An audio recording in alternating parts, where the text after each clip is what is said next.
Free piano tips at playpiano.com. Good morning, this is Dwayne, and today I'd like to ask you a question. How many different ways can you play a song? It's really important that you learn to play a song more than one way, and you do that through mastery of chords and improvisation. And it's very important because that way you can get variety into your playing. There's a classic story of Errol Garner when he was playing, the great jazz pianist, and he wrote the song Misty, by the way. And he was playing Misty.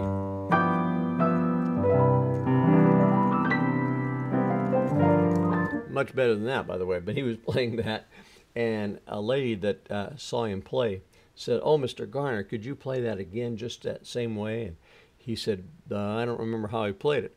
And so he played it a different way, and then a third time a different way, and so on. So it just is important to learn a variety of styles. Okay, I'm going to start out real simply and play an old hymn called "Leaning on the Everlasting Arms," and just look at how many different ways we might play that. Okay, so let me just start out kind of straight.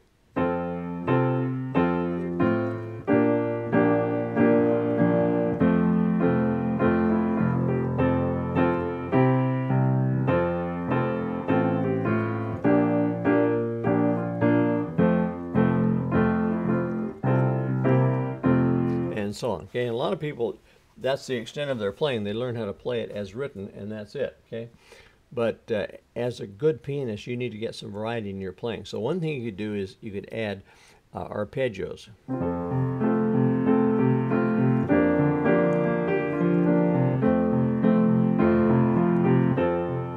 And all I'm doing is breaking up the chords in the left hand. Very simple. Okay, you could break up the chords in the right hand under the melody too. Listen.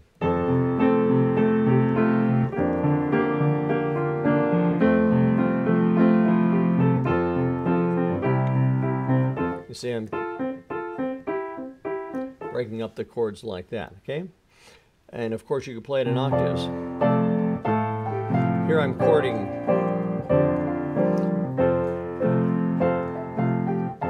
Playing in octaves in my right hand and chording in my left hand. See that? Okay, so that's one way too. Then of course rhythmically you can do lots of different things. Let me just play one way.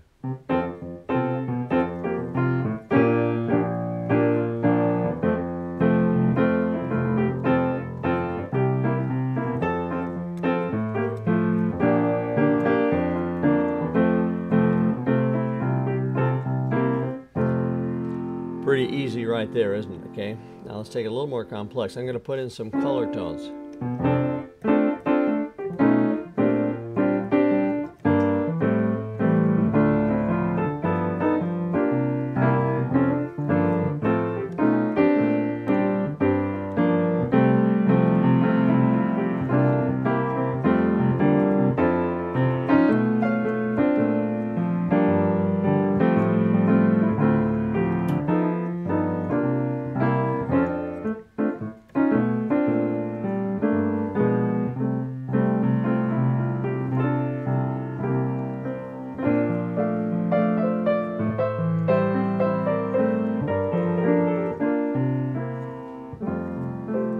And I haven't even mentioned changing keys. If you played it the first time through kind of like that, let me just end it again.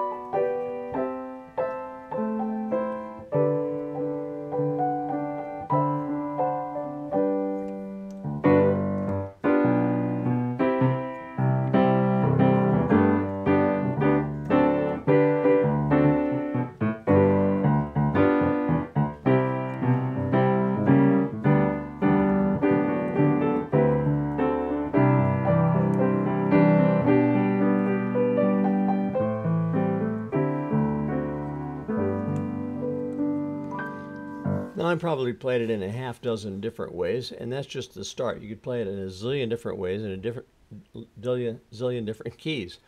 Well, not a zillion. You're limited to 12 major and 12 minor. Plus, I didn't even get into minor keys at all. I used a few chord substitutes, but not many. But you see, the world is open to you. The world of piano playing is wide open for you to be as creative as you want. But the key is to learn how to play chords and how to arrange through improvising and arranging styles. So hope that helps, and we hope to see you tomorrow as I continue with our tip series. Bye-bye for now. Hi, this is Dwayne again, and I'd like to tell you about a little book that I wrote a few years back. It's called Piano Chords and Chord Progressions, The Secret Backdoor to Exciting Piano Playing. And it's a terrific resource about chords. If you want to know more about chords, you ought to latch onto this book. It's just barely over 10 bucks, 11 bucks I think it is. And it covers all the chords and chord progressions that I talk about in my videos. It's just a great, it's not a substitute for videos, of course, but or DVDs, but it's a great summary, and it's so inexpensive that it's well worth your while to get. Here's a table of contents. You can just look down here and see all the things it covers. Starts out with major, minor, diminished, augmented, 6th, 7th, and on to 13th chords and suspensions and alterations, and then gets on to chord progressions and so on. So it's a very thorough book, and it's got a lot of illustrations. I'll just toggle through a little bit, so you can, and there's the back cover. So it's worth your while to get. So hope you take advantage of that. Thank you. Bye-bye for now.